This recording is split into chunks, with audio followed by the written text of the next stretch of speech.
ഇന്ന് നമുക്ക് റമദാൻ സ്പെഷ്യലായിട്ട് ചർഗ ബിരിയാണി ഉണ്ടാക്കാം. ഇതിൽ നമ്മൾ ഫുൾ ചിക്കനാണ് എടുക്കുന്നത്. ചിക്കൻ ആദ്യം സ്റ്റീം ചെയ്തിട്ട് നന്നായിട്ട് വേവിച്ചതിന് ശേഷം പിന്നീട് എണ്ണയിലൊന്ന് ഫ്രൈ ചെയ്തെടുക്കുകയാണ് ചെയ്യുന്നത്. അതുകൊണ്ട് തന്നെ ചിക്കൻ നന്നായിട്ട് വെന്ത് കിട്ടുകയും ചെയ്യും, നന്നായിട്ട് മൊരിഞ്ഞ് കിട്ടുകയും ചെയ്യും. അപ്പോൾ അതിൻ്റെ കൂടെ കഴിക്കാൻ വേണ്ടിയിട്ട് ഒരു ടേസ്റ്റി റൈസും കൂടി ഉണ്ടാക്കും. അപ്പോൾ എങ്ങനെയാണ് ഈ ചർഗ ബിരിയാണി വളരെ രുചിയോട് കൂടിയിട്ട് ഉണ്ടാക്കുന്നതെന്ന് നമുക്ക് നോക്കാം.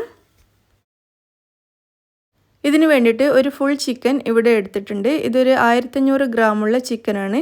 ചിക്കൻ്റെ ഉൾഭാഗവും പുറം ഭാഗവും ഒക്കെ നന്നായിട്ടൊന്ന് ക്ലീൻ ചെയ്ത് ഇതിൽ വെള്ളമൊക്കെ മുഴുവനൊന്ന് കളഞ്ഞെടുക്കാം.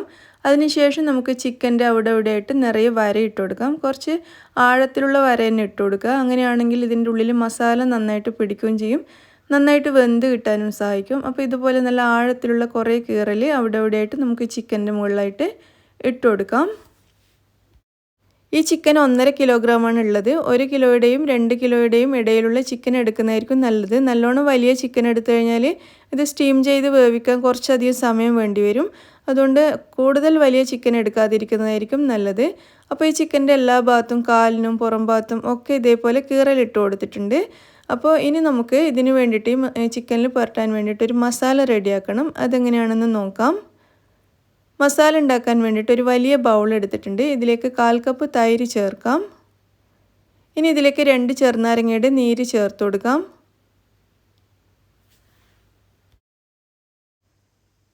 ഒരു 2 ടേബിൾ സ്പൂൺ ചെറുനാരങ്ങ നീരെങ്കിലും ഉണ്ടായിരിക്കണം.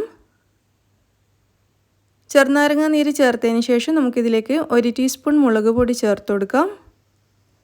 ഇതിലേക്ക് 1/2 ടീസ്പൂൺ മഞ്ഞൾപ്പൊടി, 1 ടീസ്പൂൺ ഗരം മസാല പൊടി, 1/2 ടീസ്പൂൺ ചെറിയ ജീരകം പൊടിച്ചത്, 1 ടീസ്പൂൺ ചാട്ട് മസാല പൗഡറും കൂടി ചേർക്കാം. ചാട്ട് മസാല പൗഡർ നമ്മുടെ നാട്ടിലൊക്കെ ഇപ്പോൾ എല്ലാ കടകളിലും കിട്ടുന്നുണ്ട്.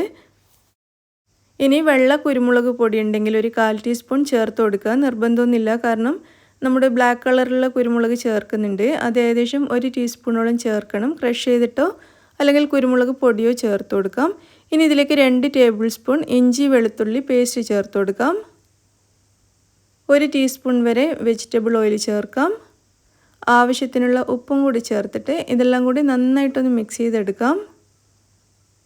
വെള്ളമൊന്നും ചേർക്കണ്ട. ഇതിൽ ചേർത്തിരിക്കുന്ന തൈരും ചെറുനാരങ്ങ നീരും ഒക്കെ മാത്രം മതി. നന്നായിട്ട് പേസ്റ്റ് മിക്സ് ചെയ്തെടുത്തിട്ടുണ്ട്. ഇനി നമ്മൾ എടുത്തു വെച്ച ചിക്കൻ ഇതിലേക്ക് വെച്ചിട്ട് എല്ലാ ഭാഗത്തും നന്നായിട്ട് ഈ മസാല പുരട്ടി കൊടുക്കാം. ചിക്കൻ്റെ ഉള്ളിലെ ഭാഗത്തും നമ്മൾ കീറലിട്ട് കൊടുത്തതിൻ്റെ ഉള്ളിലൊക്കെ നന്നായിട്ട് മസാല പുരട്ടുക. എല്ലാ ഭാഗത്തും നന്നായിട്ട് മസാല പിടിപ്പിച്ച് കൊടുത്തിട്ടുണ്ട്. ഇനി നമുക്ക് ഈ ചിക്കൻ, അതായത് ചിക്കൻ വെച്ചിരിക്കുന്ന പാത്രം നന്നായിട്ടൊന്ന് കവർ ചെയ്തെടുക്കാം. ക്ലിംഗ് റാപ്പ് വെച്ചിട്ടോ അല്ലെങ്കിൽ നല്ലൊരു അടപ്പ് വെച്ചിട്ടോ നന്നായിട്ടൊന്ന് കവർ ചെയ്തതിന് ശേഷം നമുക്കിത് ഫ്രിഡ്ജിലേക്ക് മാറ്റാം. ഫ്രിഡ്ജിൽ കുറഞ്ഞത് ഒരു 5-6 മണിക്കൂറെങ്കിലും ഇതിങ്ങനെ വെച്ചിരിക്കണം, എങ്കിലും മസാല നന്നായിട്ട് പിടിക്കുള്ളൂ. അപ്പോൾ നമ്മൾ രാത്രിയൊക്കെയാണ് ഉണ്ടാക്കുന്നതെങ്കിൽ ഒരു ഉച്ചയ്ക്ക് ശേഷമൊക്കെ മസാല പുരട്ടി വെക്കുക. അല്ലെങ്കിൽ ഇനിയിപ്പോൾ ഉച്ചക്കാണ് ഉണ്ടാക്കുന്നതെങ്കിൽ രാവിലെ തന്നെ ഇതിൽ മസാല പുരട്ടി വെക്കുക. കാരണം ഇത് കുറേ സമയം മസാല പിടിച്ചിട്ട് ഇരിക്കുകയാണെങ്കിൽ മാത്രമേ ഈ ചിക്കൻ നല്ല രുചി ഉണ്ടാവുള്ളൂ. അപ്പോൾ കുറഞ്ഞതൊരു 5 മണിക്കൂറെങ്കിലും മസാല പുരട്ടിയിട്ട് വെക്കണം. അപ്പോൾ ഞാനിത് ഫ്രിഡ്ജിലേക്ക് മാറ്റുകയാണ്. നമ്മൾ ഈ ചിക്കൻ മാരിനേറ്റ് ചെയ്ത് വെച്ചിട്ട് ഏകദേശം 5 മണിക്കൂറൊക്കെ കഴിഞ്ഞതിന് ശേഷം നമുക്ക് അരി വെള്ളത്തിലിട്ട് വെക്കാം. ഇവിടെ ഞാൻ എടുത്തിരിക്കുന്നത് സെല്ല റൈസാണ്, അതായത് കപ്സ റൈസ്. അപ്പോൾ കപ്സ റൈസ് ഉണ്ടെങ്കിൽ അത് തന്നെ എടുക്കുക, ഇല്ലെങ്കിൽ സാധാരണ ബസ്മതി റൈസ് എടുക്കുക. ഒരു 4 കപ്പ് സെല്ല റൈസ് ഞാൻ നന്നായിട്ട് കഴുകിയതിന് ശേഷം വെള്ളത്തിൽ കുതിർത്ത് വെച്ചിരിക്കുകയാണ്. ഒരു അരമണിക്കൂറെങ്കിലും അരി ഇങ്ങനെ വെള്ളത്തിലിട്ട് വെച്ചിരിക്കുന്നത് നല്ലതാണ്. അപ്പോൾ നമുക്കിതിവിടെ മാറ്റി വെക്കാം. അപ്പോൾ നമ്മുടെ ചിക്കൻ 5 മണിക്കൂറിന് ശേഷം ഞാൻ പുറത്തേക്ക് എടുത്തിട്ടുണ്ട്. ഇതിലിപ്പോൾ മസാലയൊക്കെ നന്നായിട്ട് പിടിച്ചിട്ടുണ്ടാവും. നമ്മൾ കുറേ സമയം ഫ്രിഡ്ജിൽ വെച്ചതാണല്ലോ, നന്നായിട്ട് മസാല പിടിച്ചിട്ടുണ്ടാവും. ഇനി ഇത് നമുക്കൊന്ന് സ്റ്റീം ചെയ്തെടുക്കണം. അതിന് വേണ്ടിയിട്ട് ഞാനൊരു സ്റ്റീമർ അടുപ്പത്ത് വെച്ചിട്ടുണ്ട്. ഇത് നന്നായിട്ട് തിളച്ച് വരാൻ തുടങ്ങിയിട്ടുണ്ട്. നമ്മുടെ സാധാരണ ഇഡ്ഡലി പാത്രത്തിലും ചെയ്യാം. അപ്പോൾ ഇത് വെള്ളമൊക്കെ നന്നായിട്ട് തിളച്ച് തുടങ്ങിയിട്ടുണ്ട്. ഇനി ഈ ചിക്കൻ നമുക്ക് ഈ സ്റ്റീമറിൻ്റെ ഉള്ളിലേക്ക് വെച്ച് കൊടുക്കാം. അപ്പോൾ ഈ ചിക്കൻ്റെ കാലൊന്ന് കെട്ടിക്കൊടുക്കണമായിരുന്നു. ഞാനത് നേരത്തെ വിട്ടുപോയതാണ്. നമ്മൾ മാരിനേറ്റ് ചെയ്ത് വെക്കുന്നതിന് മുന്നേ തന്നെ കാലൊന്ന് കെട്ടിക്കൊടുക്കണമായിരുന്നു. അപ്പോൾ ഞാനിപ്പോൾ അത് ചെയ്യുകയാണ്. ഒരു നൂലെടുത്തിട്ട് നമുക്കിതിൻ്റെ കാല് ഇതുപോലെ പിടിച്ചിട്ടൊന്ന് കെട്ടിക്കൊടുക്കാം, എങ്കിൽ ചിക്കൻ നന്നായിട്ട് നിൽക്കുള്ളൂ. ഈ കാല് ഞാൻ കെട്ടിക്കൊടുത്തിട്ടുണ്ട്. അപ്പോൾ ഇനി നമുക്ക് ഇത് അടച്ച് വെക്കാം. ഈ സ്റ്റീമറിൻ്റെ മൂടി നമുക്ക് അടച്ച് വെക്കാം. അപ്പോൾ ചിക്കൻ അല്പം പൊങ്ങി നിൽക്കുന്നുണ്ട്, മൂടി ശരിക്കും അടച്ചു വെക്കാൻ പറ്റുന്നില്ല. അതുകൊണ്ട് ഞാനൊരു വെയിറ്റ് എടുത്ത് മുകളിലേക്ക് വെച്ചിരിക്കുകയാണ്. കാരണം ഇതിന് ഗ്യാപ്പ് ഉണ്ടായിക്കഴിഞ്ഞാൽ ആവിയൊക്കെ പുറത്ത് പോയിട്ട് പെട്ടെന്നൊന്നും വെന്ത് കിട്ടില്ല. അപ്പോൾ ഇതുപോലെ എന്തെങ്കിലും വെയിറ്റ് വെച്ചിട്ട് നന്നായിട്ടൊന്ന് അമർത്തി വെക്കുക. അപ്പോൾ നമുക്കിതിന് ഒരു 40 മിനിറ്റ് ഇത് വേവിച്ചെടുക്കണം. മീഡിയം ഫ്ലെയിമിൽ വെച്ചിട്ട് 40 മിനിറ്റ് നമുക്ക് ചിക്കൻ നന്നായിട്ട് ആവിയിലൊന്ന് വേവിച്ചെടുക്കാം. ചിക്കൻ വേവുന്ന സമയം കൊണ്ട് നമുക്ക് ചോറ് റെഡിയാക്കി എടുക്കാം. അപ്പോൾ ചോറ് ഉണ്ടാക്കാൻ വേണ്ടിയിട്ട് നമുക്കൊരു മസാലക്കൂട്ട് റെഡിയാക്കാനുണ്ട്. അതിന് വേണ്ടിയിട്ട് ഞാനിവിടെ ഒരു ബൗൾ എടുത്തിട്ടുണ്ട്. ഇതിലേക്ക് നമുക്ക് 1/4 കപ്പ് തൈര് ചേർക്കാം. ഇതിലേക്ക് ഒരു ചെറുനാരങ്ങയുടെ നീര് ചേർത്ത് കൊടുക്കാം. 1 ടീസ്പൂൺ മുളക് പൊടി ചേർക്കാം. 1/2 ടീസ്പൂൺ മഞ്ഞൾപ്പൊടി,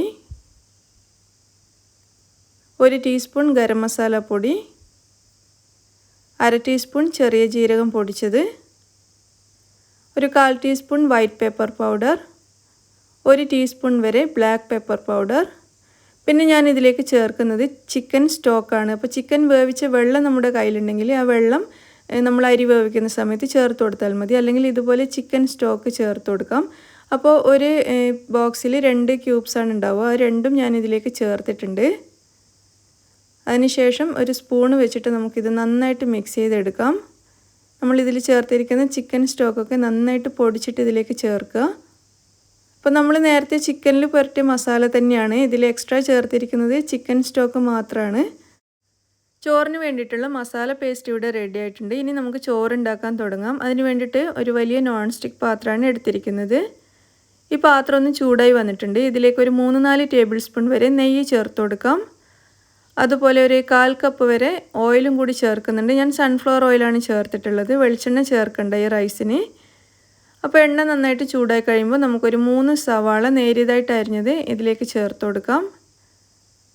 എന്നിട്ട് സവാള നല്ല ഗോൾഡൻ ബ്രൗൺ കളറാകുന്നത് വരെ നമുക്കിതിൽ ഈ എണ്ണയിലിട്ട് നന്നായിട്ട് ഫ്രൈ ചെയ്തെടുക്കാം. സവാള ഇതുപോലെ ഇളക്കി ഫ്രൈ ചെയ്യുക. അങ്ങനെയാണെങ്കിൽ എല്ലാ സവാളയും ഒരേപോലെ നന്നായിട്ട് മൊരിഞ്ഞ് കിട്ടുള്ളൂ. അപ്പോൾ ഇതിലേക്ക് ഞാനൊരു 2 ടേബിൾ സ്പൂൺ ഇഞ്ചി വെളുത്തുള്ളി പേസ്റ്റും കൂടി ചേർത്തിട്ടുണ്ട്. സവാള നന്നായിട്ട് മൊരിഞ്ഞതിന് ശേഷമാണ് 2 ടേബിൾ സ്പൂൺ ഇഞ്ചി വെളുത്തുള്ളി പേസ്റ്റ് ചേർത്തിരിക്കുന്നത്. ഇത് ചേർക്കുന്നത് ഞാൻ കാണിക്കാൻ വിട്ടുപോയി. അപ്പോൾ 2 ടേബിൾ സ്പൂൺ ഇഞ്ചി വെളുത്തുള്ളി പേസ്റ്റാണ് ഈ നന്നായിട്ട് മൊരിഞ്ഞ സവാളയിലേക്ക് ചേർത്തിരിക്കുന്നത്. ഇനി ഇതിലേക്കൊരു 6 പച്ചമുളക് ചേർത്ത് കൊടുക്കാം. കട്ട് ചെയ്യേണ്ട ആവശ്യമൊന്നുമില്ല. അതിൽ കിടന്നിട്ട് നന്നായിട്ടൊന്ന് വെന്തുടഞ്ഞോളും. അപ്പോൾ ഇഞ്ചി വെളുത്തുള്ളി പേസ്റ്റും പച്ചമുളകും കൂടി ഈ സവാളയുടെ കൂടെ നന്നായിട്ടൊന്ന് വഴറ്റിയെടുത്തിട്ടുണ്ട്. ഇനി ഇതിലേക്ക് 2 തക്കാളി കട്ട് ചെയ്തത് ചേർത്ത് കൊടുക്കാം.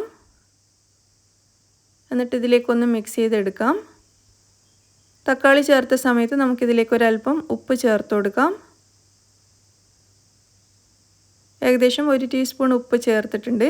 എന്നിട്ട് നന്നായിട്ടൊന്ന് മിക്സ് ചെയ്തെടുക്കാം. അതിനുശേഷം നമുക്കിതിവിടെ അടച്ചു വെക്കാം. എന്നിട്ട് ഒരു 5 മിനിറ്റ് നമുക്കിതൊന്ന് വേവിച്ചെടുക്കാം. ലോ ടു മീഡിയം ഫ്ലെയിമിൽ വെച്ചിട്ട്. തക്കാളി ഒന്ന് നന്നായിട്ട് ഉടഞ്ഞു വരണം. അതിന് വേണ്ടിയിട്ടാണ്. ഒരു 5 മിനിറ്റ് സമയം മതിയാവും. ഒരു 5 മിനിറ്റിന് ശേഷം നമുക്കിത് തുറന്ന് നോക്കാം. തക്കാളിയൊക്കെ നന്നായിട്ട് വെന്തിട്ടുണ്ട്.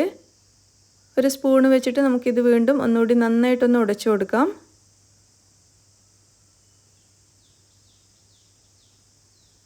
കണ്ടില്ലേ, തക്കാളിയൊക്കെ നന്നായിട്ട് ഉടഞ്ഞു വന്നിട്ടുണ്ട്. ഇനി നമ്മൾ റെഡിയാക്കി വെച്ച മസാല പേസ്റ്റ് ഇതിലേക്ക് ചേർത്ത് കൊടുക്കാം.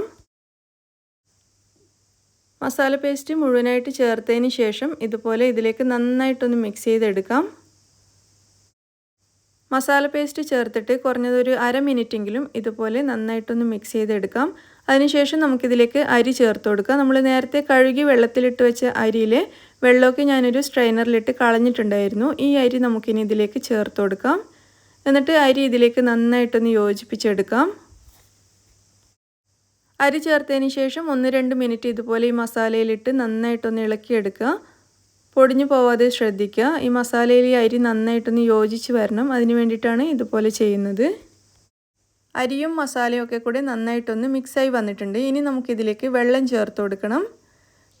ഞാനിവിടെ ചേർക്കുന്നത് നല്ല തിളച്ച വെള്ളമാണ്. നന്നായിട്ട് വെട്ടിത്തിളച്ച വെള്ളം വേണം ചേർത്ത് കൊടുക്കാൻ വേണ്ടിയിട്ട്. അപ്പോൾ 4 കപ്പ് അരിയാണ് നമ്മൾ എടുത്തത്. അതുകൊണ്ട് 6 കപ്പ് വെള്ളം ചേർത്ത് കൊടുത്തിട്ടുണ്ട്.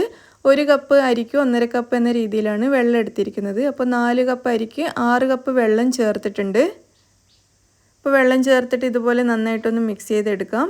നമുക്കിതിലേക്ക് ഇനി ആവശ്യത്തിനുള്ള ഉപ്പ് ചേർക്കാം. നമ്മൾ നേരത്തെ തക്കാളി ചേർത്ത സമയത്ത് ഉപ്പ് ചേർത്തിട്ടുണ്ടായിരുന്നു. അതുകൊണ്ട് നോക്കിയിട്ട് ആവശ്യത്തിന് മാത്രം ചേർത്ത് കൊടുക്കുക.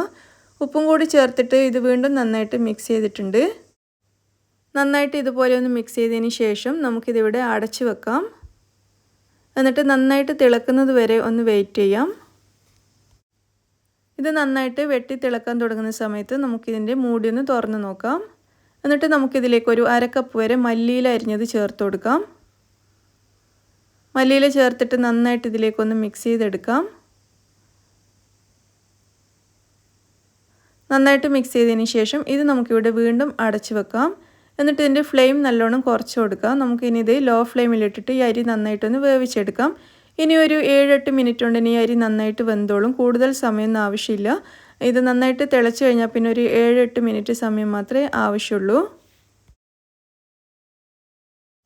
ഈ സമയത്ത് നമുക്ക് ചിക്കൻ ഒന്ന് തുറന്ന് നോക്കാം. നമ്മളിപ്പോൾ ചിക്കൻ അടുപ്പത്ത് വെച്ചിട്ട് 40 മിനിറ്റ് ആയിട്ടുണ്ട്. ഇനി ഇത് നമുക്കൊന്ന് തുറന്ന് നോക്കാം.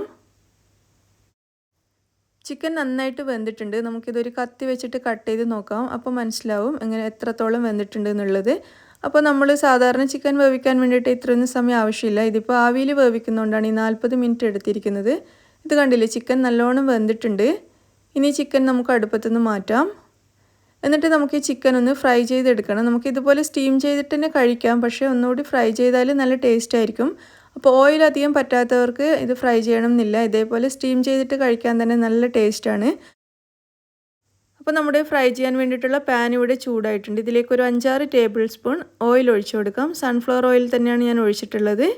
ഇതിലേക്ക് നമ്മുടെ സ്റ്റീം ചെയ്തെടുത്ത് വെച്ച ചിക്കൻ വെച്ച് കൊടുക്കാം.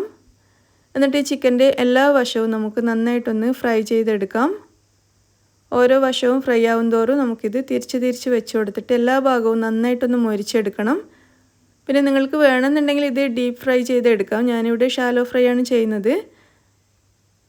ഒരു ഭാഗം മൊരിഞ്ഞ് കഴിയുമ്പോൾ ഞാനിതൊന്ന് തിരിച്ച് വെച്ച് കൊടുത്തിട്ടുണ്ട്. ഇതുപോലെ ചിക്കൻ്റെ എല്ലാ ഭാഗവും നമുക്ക് നന്നായിട്ടൊന്ന് ഫ്രൈ ചെയ്തെടുക്കാം.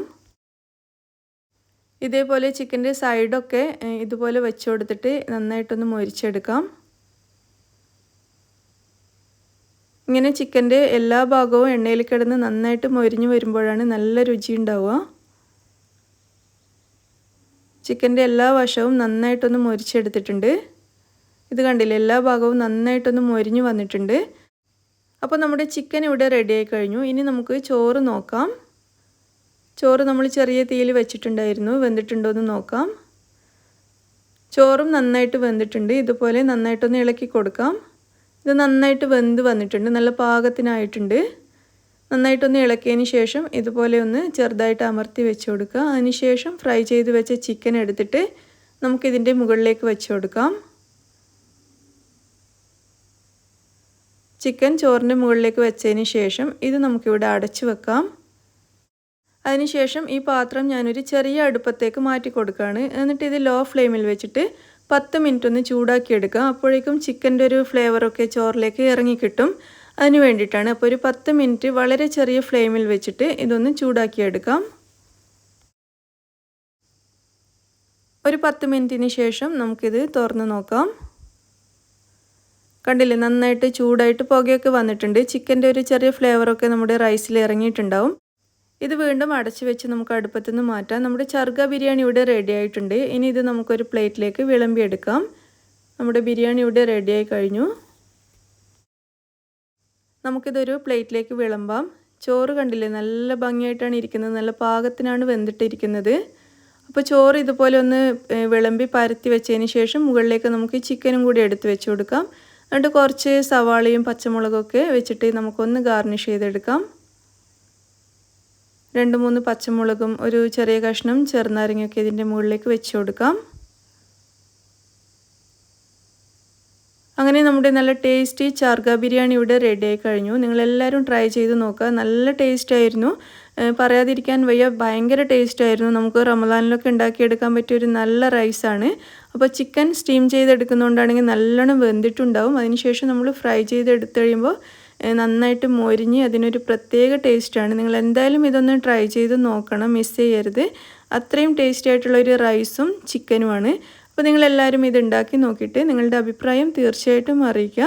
നിങ്ങൾക്കിത് ഇഷ്ടമായിട്ടുണ്ടെങ്കിൽ ലൈക്ക് ചെയ്യാനും ഷെയർ ചെയ്യാനും ഒന്നും മറക്കരുത്. അതുപോലെ നിങ്ങൾ എൻ്റെ ചാനൽ സബ്സ്ക്രൈബ് ചെയ്യാത്തവരാണെങ്കിൽ പ്ലീസ് സബ്സ്ക്രൈബ് ചെയ്യാനും മറക്കരുത്. താങ്ക്